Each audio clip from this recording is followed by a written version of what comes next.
Hey, this is Dave Conigliaro, author of Keeping Your Customers Addicted to You, your friend in sales to getting you into the top 1% of whatever industry that you're in. Today I wanted to talk to you about having confidence, okay? This is so important, guys. Confidence in sales. Confidence, the truth about confidence is this.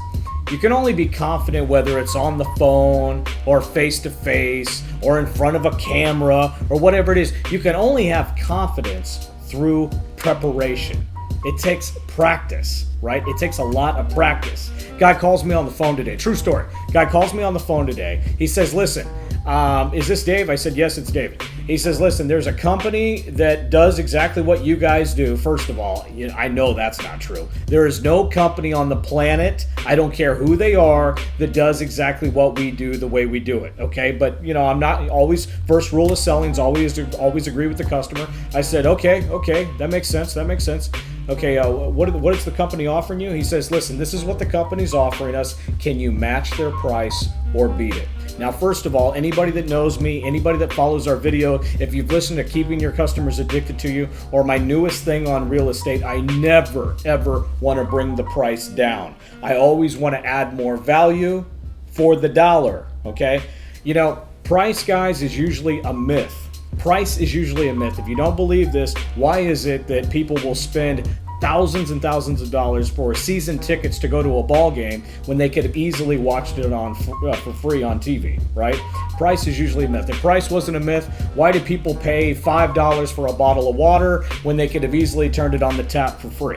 Why is it, if price wasn't a myth, why is it that you have some guys that spend $250,000 to drive a car around when he could have easily spent $5,000 or $1,000 to drive a car around? See, price is usually a myth. Generally speaking, price is a myth. Now, back to the conversation I had with this guy. He says, hey, there's a company, they're offering the same thing as you. Can you match or beat their price? I said, listen, sir, honestly, my deal is still better. Anything that they're offering you, my deal is still better. Now, you need to practice saying that my deal is still better. I ended up giving him 10 reasons or 9 reasons why my deal was still better, and he ended up closing with me and spending more money. In fact, he spent twice as much money going with us as opposed to another company. But again, the company wasn't going to offer him near the amount of service, near the amount of care, near the amount of attention to detail. I said, Herb, the guy's name's Herb. I said, Herb, listen, my deal's still better, buddy. Why don't you come on board with us? The service will be better. The experience will be far more elegant. You're going to end up getting far more value in the end and far less headaches. So baby, let's do this. Practice saying that. Let's do this.